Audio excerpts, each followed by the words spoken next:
Hi, my name's Dorylyn. I'm an alcoholic. I got sober. I like to say that this is the month that I showed my ass. November the 27th, 1996. And I've been working hard at it ever since. My husband and I are from Austin, Texas, and we met in AA. But 17 years ago, my daughter got married. Actually, it's probably, let me think here, maybe 17, 18, 19, maybe 20 years ago. Anyway, and she married an Arkansas boy, long time, long, old family. And she called me and she said, Mom, it's just not going to happen. He's not moving to Austin. And I said, okay, we'll live with it. We'll come see you. Well, several weeks later, she called and she said that she was pregnant. And our first granddaughter was born with Down syndrome. Her name is Hannah Claire. And she has been an absolute delight in our lives. She is unbelievably funny and has given us such joy. And I told my daughter, Brittany, I said, we'll come see you, we'll come help you for 6 or 7 months.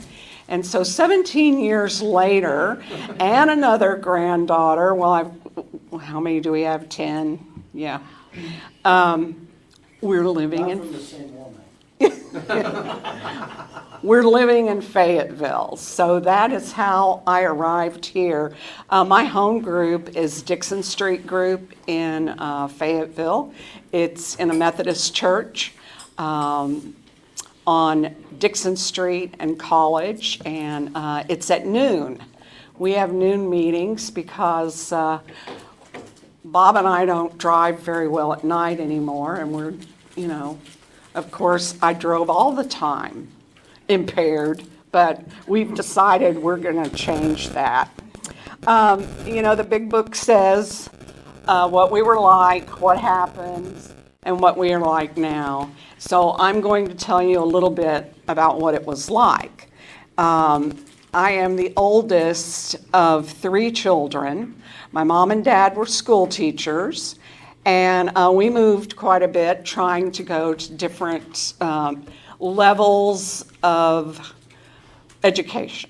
When my mother passed away, she passed away about 2 years ago, she retired associate superintendent of curriculum K through 12 in a 6A school. So we were students our whole lives. She would come home from school and it was, you sit there, you do this, you do that. We're gonna, the bell rings and we get to go to the bathroom. And she was emotionally not there for my brothers and I because she was very, her priorities were going up the ladder at school. So I didn't think about any of that until I got into AA, and I went, oh, yeah, good sponsor. And when I was 9 months old, I think it's called intercession, and it's when the large intestine folds over the small intestine. And gangrene had set in, and my mother and dad rushed me to the hospital. And the doctor came out, and mother says, how is she? And the doctor said, well, she's fine. She's doing just fine. But he said, I want you to know you got yourself a party girl. And apparently at 9 months old, the ether that they used, I reacted to it. So for as long as 2 years ago, that's the story I heard. Oh, she's a party girl. Oh, this is our little party girl. Oh, she's a party girl. And I was a party girl. When I came into AA, I was just partying. No, I was an alcoholic. So Mother tried very hard to get me out of the small little country town we were in Texas, Marion, Texas. It had a grocery store, it had a bar, and it had a church and the school, and that was about it. And you knew everybody. So Mother put me in every contest there was. At 4 years old, I was marching with the band, and my dad would stand down with cotton candy. I've got it down here, so I'd walk down the football field. She put me in, let's see, I was Miss Rodeo Queen, Miss Guadalupe County Fair Queen, Miss Sweetheart Queen, Miss, FFA Sweetheart for the district and the area. And this went on and on. Next, we went to Montgomery Ward's a little school where it was Montgomery Ward's had it, and I went to learn how to sit and walk and do all the things that, as my mother said, nice girls do. I didn't particularly like the nice girls, but I learned, I did it. I was in, fashion shows. I did print work, things like that. And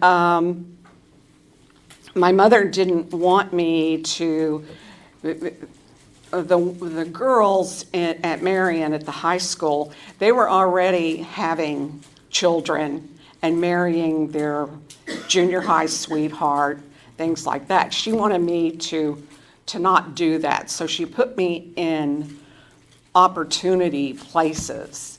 And of course, the first thing I learned was how to smoke cigarettes, because that's what everybody backstage did.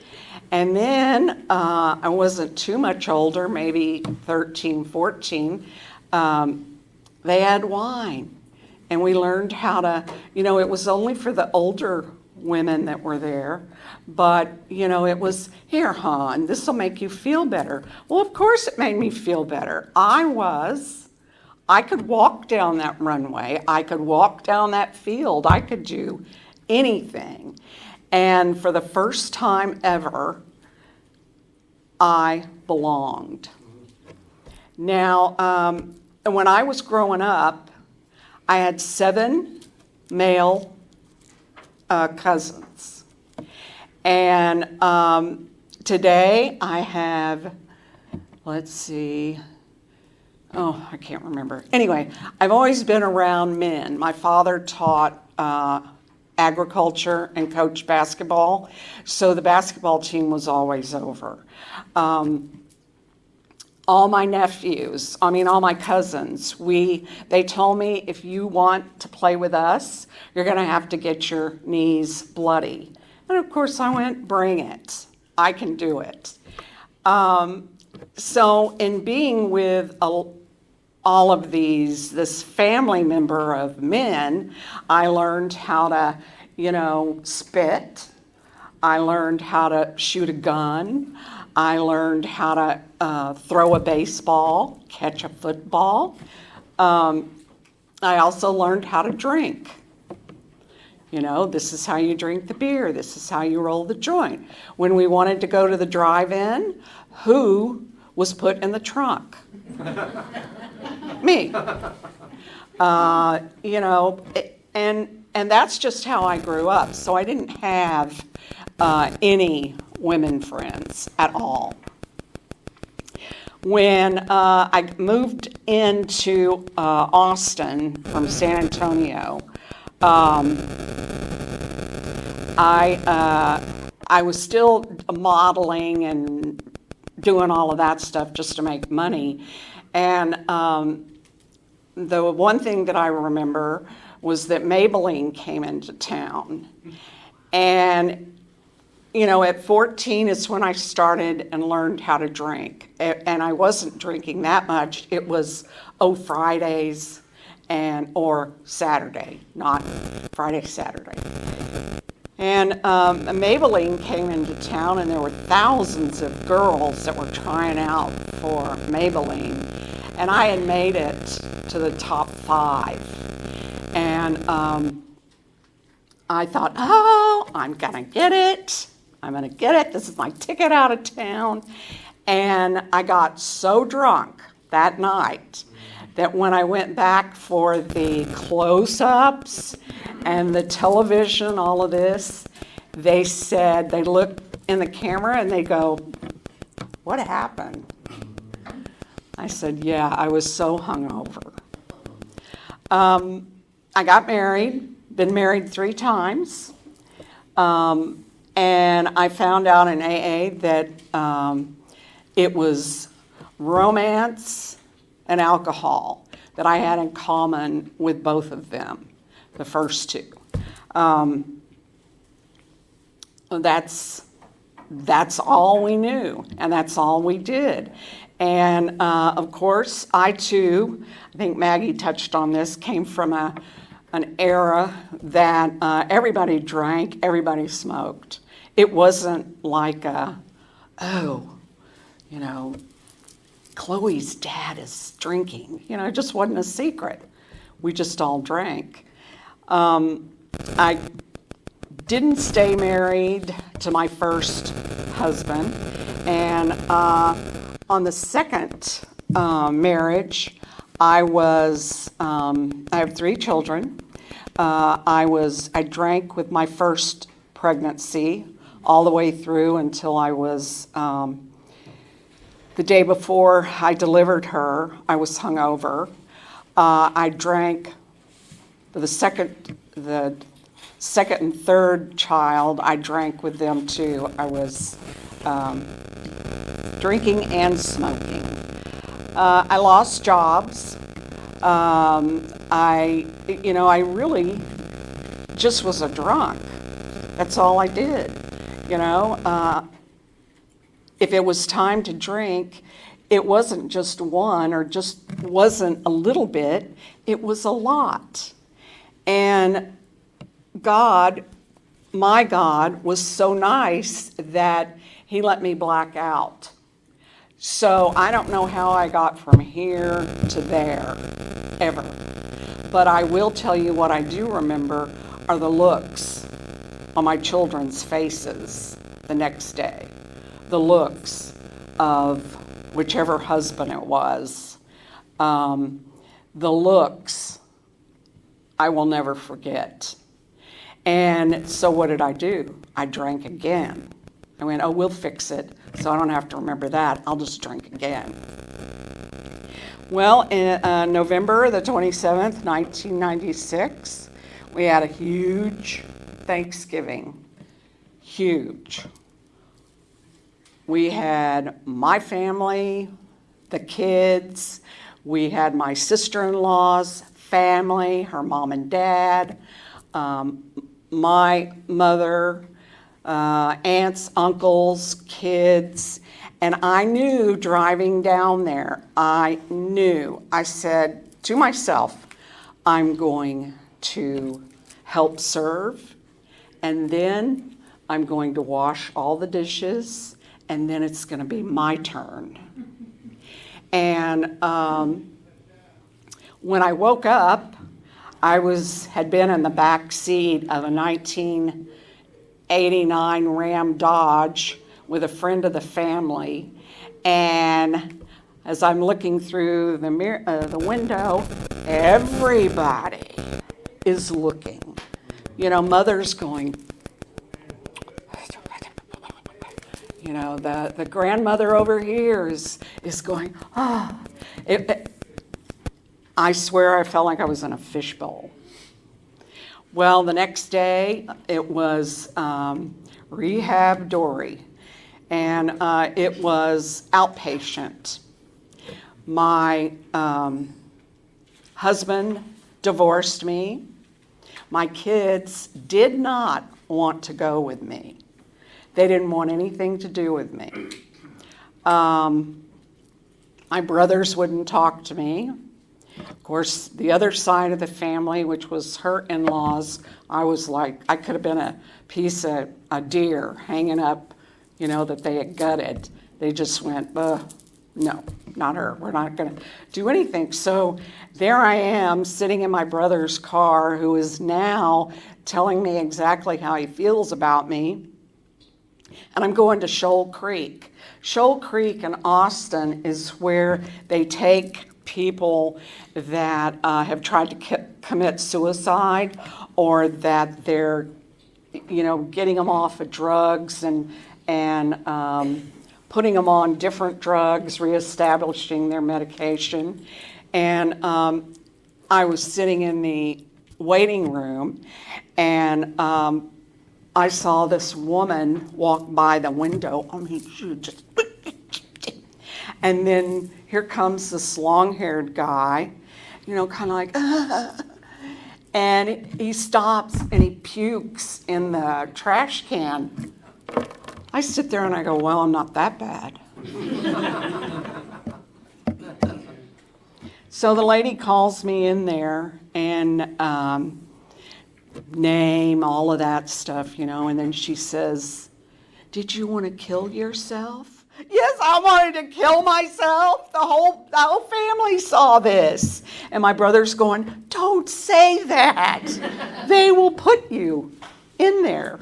So she said, how much did you have to drink? I said, well, I only brought 2 bottles of champagne, because by this time in my drinking, it was not the beer, the wine. I couldn't get enough to get there quick enough. But the champagne was doing it, and straight shots of tequila. I could get where I needed to be.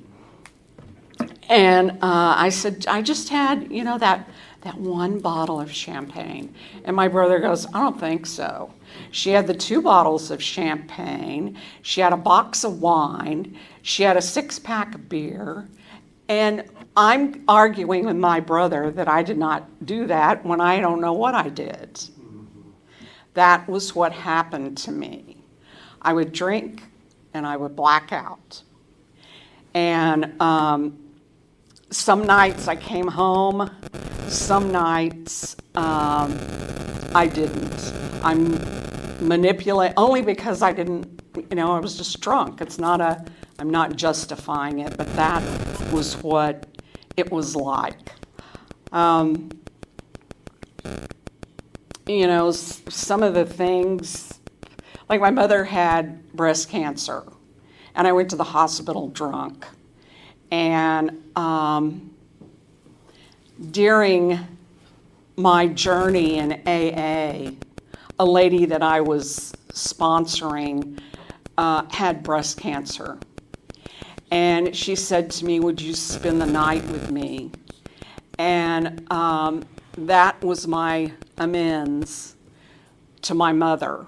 So I spent the night with my friend, and in that hospital room, and the hospital bed or little cot that I was on was looking out the window, and there happened to be a full moon that night. And I prayed that night to my God gratitude that I was able to hold her hand sober when I just ditched my mom when she had breast cancer. And Mother and I didn't get along very well, but it's being sober and accepting and learning about myself and the things that I did while I was drunk. I feel like that, and I've talked with my sponsor about this, that I robbed my children of their childhood because they had to worry about me. Is mother coming home tonight? Is mother going to be awake? Is mother drinking again? What's happened to her? And when I got sober, I could feel this energy gone from me that my children were on, that they let me go, that they knew that I was in AA and that I was getting sober. I could feel that. It's just a miracle. So I told you what happened was my last drunk at the Thanksgiving, and they put me in the outpatient. And so when I got to outpatient, we didn't go to Shoal Creek. They sent me to another rehab, St. David's, and that was for alcoholic and drug addicts. So they, did a thing, and I was okay to be an outpatient, that I could drive myself there every day, and I didn't have to, stay all the time. So I went, okay. Well, now I'm living in my brother's house. He has 3 kids, 2 stinky little boys, and I get one of their bedrooms. And my brother would come bang on the door, and he would say, "Get up." And what I had on was what I lived in for about 3 weeks, which was just a t-shirt and a pair of jeans. And they told me not to go back home because I had no support. And they told me, the AA people told me, you will not make it. And as much as I wanted to fight that, for the first time in my life, I listened. And I went, okay, maybe I should try what they're saying. So outpatient started, and I walked in, and there was this little bitty man about like this, and he goes, "So I hear you got into some trouble." And he goes, he kind of laughed like that, and I'm going, okay, this is not funny. And but everybody would laugh. It was one of those contagious, funny little laughs. He pulls a chair up, and he sits me in front of the scrolls. And he says, "I want you to sit here, and I want you to read these." And I went, well, okay. I had a bit of an attitude being there, but, I went, okay. Everybody else was in a little group, but I was reading these scrolls. Okay, number 1, you're powerless over alcohol and your life is unmanageable. And this is the conversation I'm having in my head. I go, yeah, you think so? I didn't realize the powerlessness that alcohol had on me, but I knew that my life was unmanageable after this last drunk. And, it took what it took to get there. I had done it so many times, there had to have been an end. I'm thankful that I didn't kill anybody. I did not go to jail. I have not had a DUI yet, but I was in this rehab, and I knew that my life had been unmanageable. So then it got to step 2, and I'm reading that higher power is going to bring you back to sanity. I went, well, okay. It's been a couple of days. I haven't drunk or cussed anybody out. Okay, I'll do that. The sanity I get. And then I got to step 3, and I read it. Turn our life over to a God of our understanding, our will. And that was it.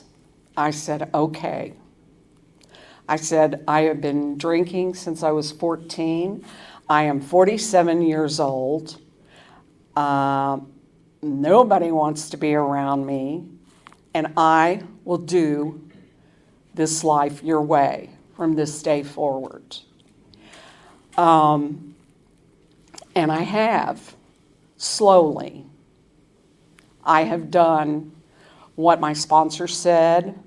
I have gone to meetings. I have done service work, and I'm still sober.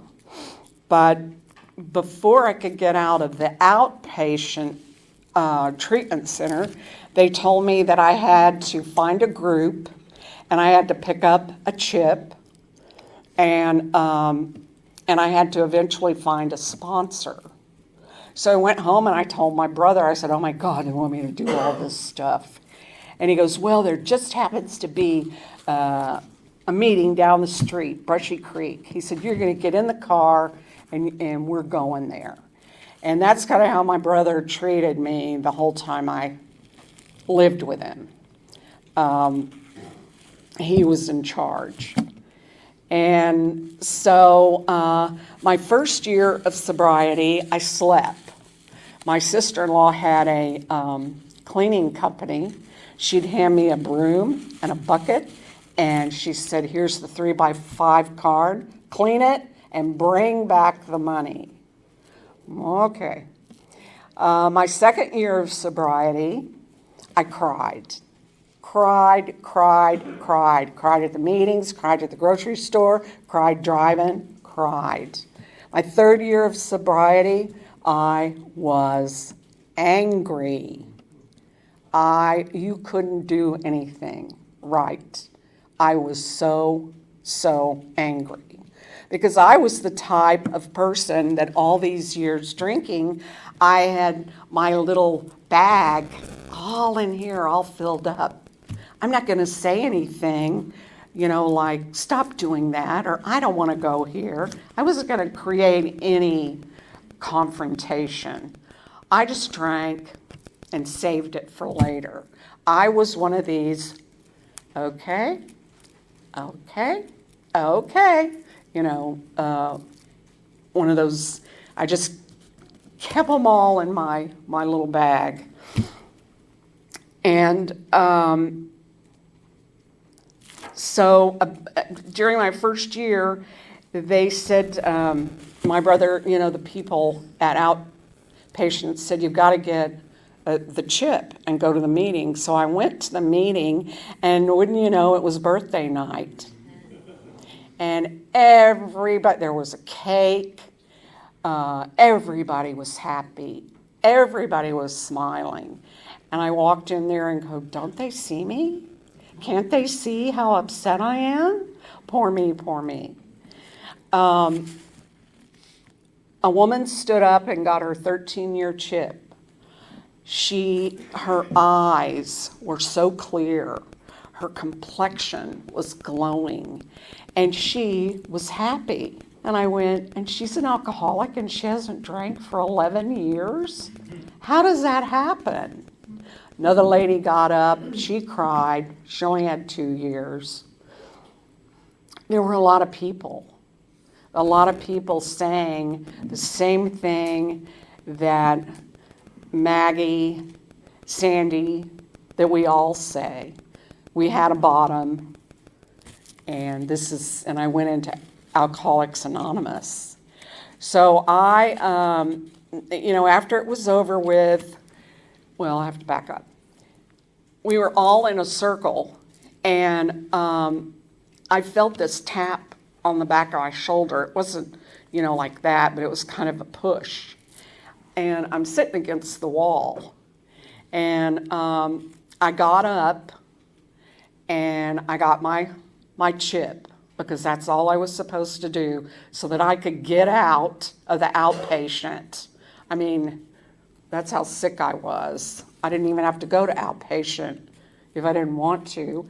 But I got my chip, and everybody, lots of women came up to me.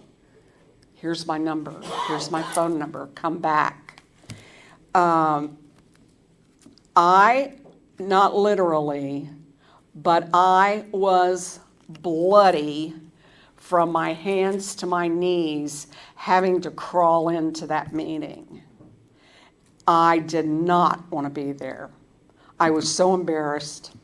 And of course, this is coming from my mother, being the school teacher, we could be beating each other up in the car, but we got out. When we got out of that car on Sunday morning, we looked good. And that's what she instilled in me. What are people going to think? You know, people are going to see me, you know, picking this up. They're going to know what it is. The woman that picked up her chip that had the 11 years, I wanted what she had. I wanted that smile. I wanted the clear eyes. I wanted that feeling of she belonged, that she was okay. So I called her and I asked her if I could come over and talk to her. And she said, that's fine. Well, I went over there and we talked. I told her my story, what all had happened. And she said, well, for me to sponsor you, you're going to have to do these things. And I'm going, what things? And she said, first of all, you're going to come over to my house once a week. And it will be on Saturday morning at 7 o'clock. And we will work the steps. I said, okay. She goes, you have to call me every day. Call me every day. I said, okay. She said, you got to go to 3 to 5 meetings a week. I said, could I have a pencil? I mean, you know, by this time I'm going, I'm not going to remember this. Call her, go to meetings. And she looked at me and she said, you have to be honest with me. She said, I don't care what you say to other people, but you will be honest with me. And I said, well, what do you mean honest? I thought I was an honest person. She goes, if you go to a meeting and I'm not there and I call somebody up and go, was Dorylyn at the meeting? And they said yes. And then I ask you, were you at the meeting last night? And you say yes. That's you being honest. If I go to a meeting or if I'm unable to go to a meeting and I call one of my friends and say, was Dorylyn at the meeting? And they went, no, didn't see her. And then when you come over on Saturday and I say, how was the meeting? And I go, oh, it was great. That's not being honest. I went, oh, okay. Because that's what I used to do. You know, I was always not where I was supposed to be, you know. And the way I got around it was to lie about it. So it began. I began going to Mary's house every Saturday morning at 7 o'clock.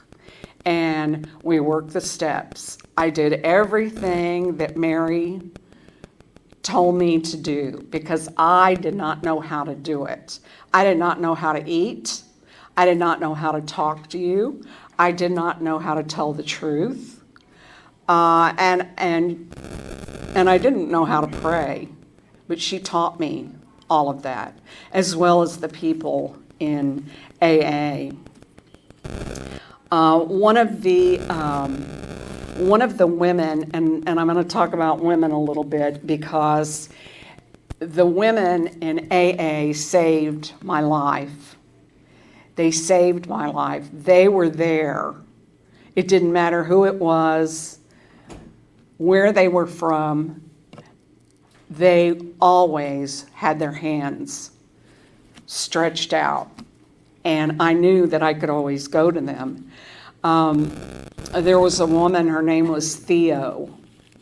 And I've learned so many lessons from women in this journey.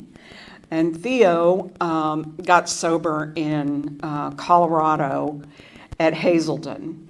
She was one of the first people that kind of got everything started. She went there, they put her in there for rehab, and she didn't want to go home. She didn't know how to go home. She didn't have a place to go. So she would just come back every morning and she would file and she would answer the phone and she'd make coffee. And they would say, Theo, you don't work here. Go home. It's over. You need to go back out in the world. She says, I can't do it. So eventually they hired her and she became a counselor. And I would sit and talk with Theo. And we got to know each other really well. She just kind of stepped 1, 2, 3 me for a year. That's all we did was steps 1, 2, and 3. And she called me one day and said that she couldn't see me that day because she had to go into the hospital. Theo had an autoimmune disease and it was in her feet. And she would shuffle along. And she had 32 years by this time or something. Anyway, so I said, well, I'll bring you a meeting. Because now I'm all into service work. And she goes, okay. So I get there before all the other women do. And Theo's sitting in her bed, rubbing her legs. And she said, now, Dorylyn, the doctor just left. I said, okay.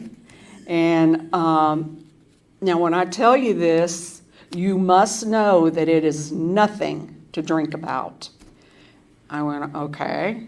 And she said, but the doctor said I can either live with my feet off or I can die with them on.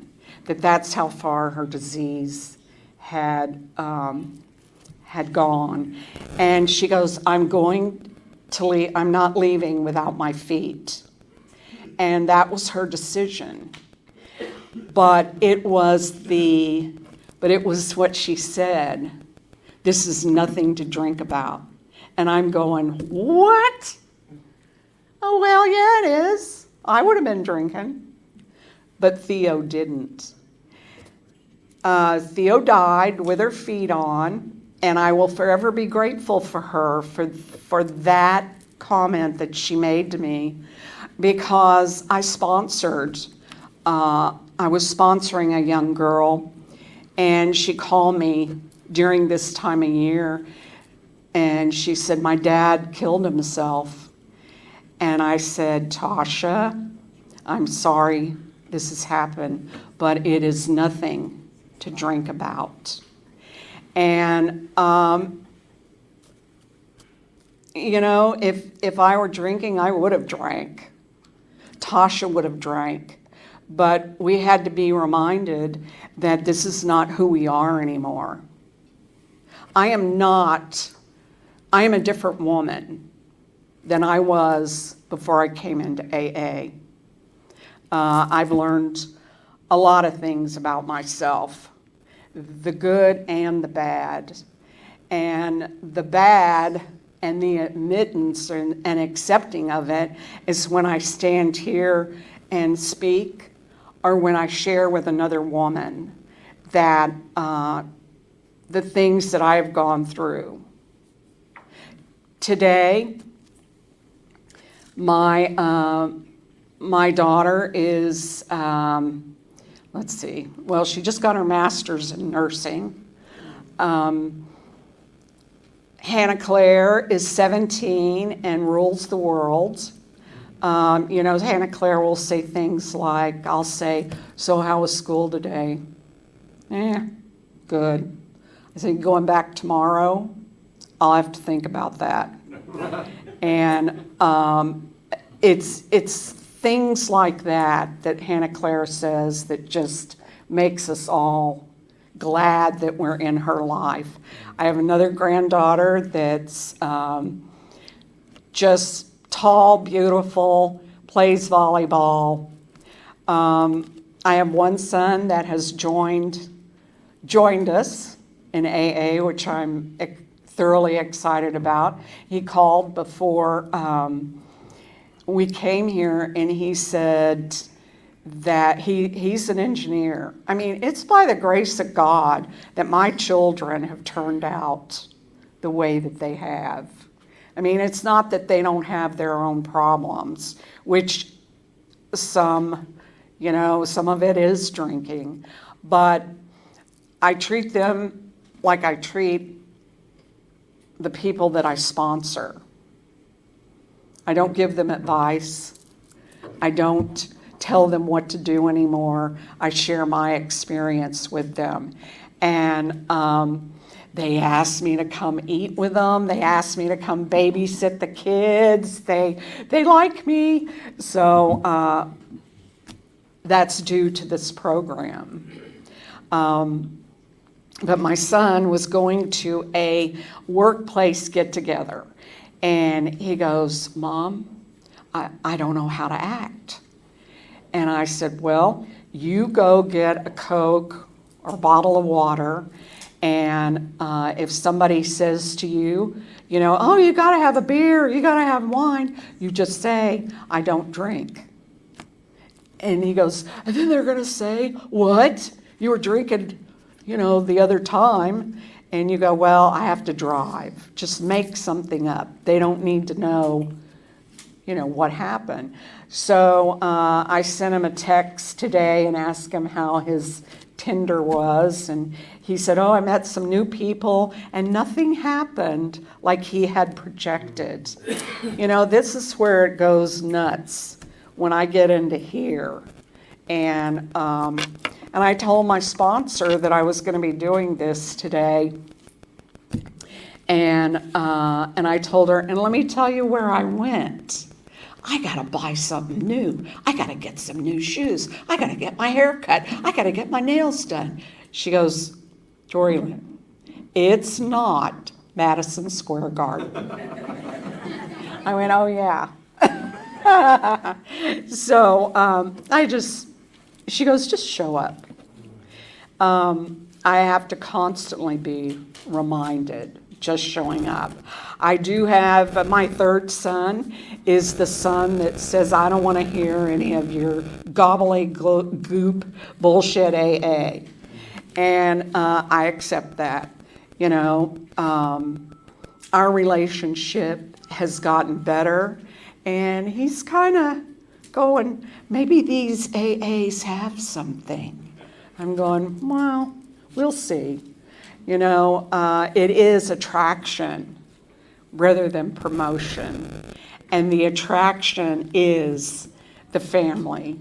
It's very hard to work this program in your family. But I have found that by making my amends, by showing up at meetings, my kids call at 5:30 and they go, why aren't you in a meeting? We changed the meeting to noon. Oh, okay. I go, why are you calling? To see if you're in the meeting. No, we changed times.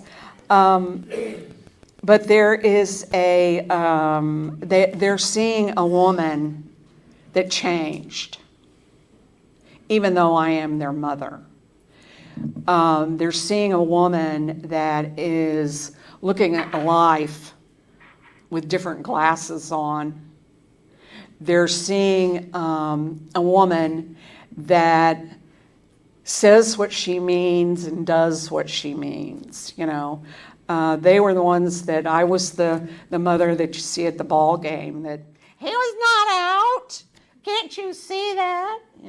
I would go to Dairy Queen when they were playing soccer, and Dairy Queen has this lemonade that's in a little plastic thing. I put the forks in it, put a little vodka in it, and I'm ready to be ugly at the ball games. AA has changed my life completely, obviously. There were times when I thought this isn't going to work, but those were the times that I needed to dig harder in my soul. Those were the times that my sponsor said, you call 3 women and you listen to what they have to say. Go home. and I would call 3 women. And when I was finished listening, I was full of gratitude for my life. Real quick, I want to say that one of the most rewarding things that happened to me in sobriety was that we have a women's prison in Fayetteville. And another lady and I and one of my sponsees went in. We would carry the meetings into the jail. And at first it just started out with a couple of inmates, not very many, maybe 6 or 7. And the meeting kept growing and growing. And, I asked my sponsor, I said, how can I make these women realize that I'm just like them? I may not have cooked meth. I may not have stolen opioids. I may not have done any of that. But still, we're alike.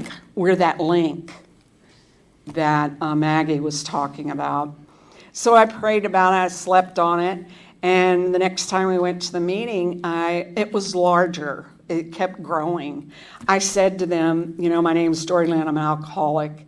I said, I need for you to know the only difference between me and you is that I didn't get caught. And things began to change in there. More women came to listen to the message. We had one young lady that was cooking meth with her kids in her home, and there was an explosion, a fire. She got put into the jail, and they took her children away.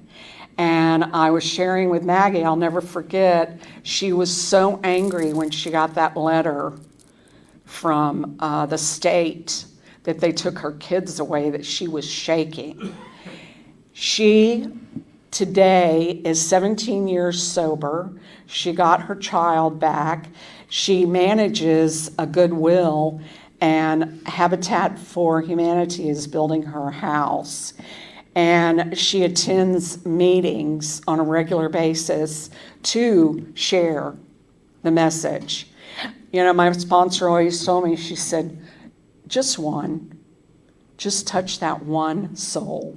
Doesn't matter which one it is, but, and that's my job today. And that's what I told my children. My job is doing this. This is our life. It is our priority. And nothing else comes before that. Not family. Nothing. Because if I go there, I'm not going to stay sober. And I know what kind of drunk I am. And I cannot and will not go back. As the big book says, God is my employer today. I want to thank everybody for letting me come here today. It was good to see Jay. I love you. And Charlotte back there was a surprise. They both were in Fayetteville. The stories that I heard, as I said, were just like mine. I sat and listened and went, well, they don't need for me to get up there. They've already heard it. And that is AA. We are alike, but we're different in our journeys and how we got here. One of the things that I read, that I have this on my bathroom mirror, it's in the 12 and 12. It does say it in the big book, but I like the way that it's said in the 12 and 12. It says true ambition. Now, I didn't have any ambition except to find someone or something to buy me drinks and to get drunk. I didn't want to be what my mother pushed me into being.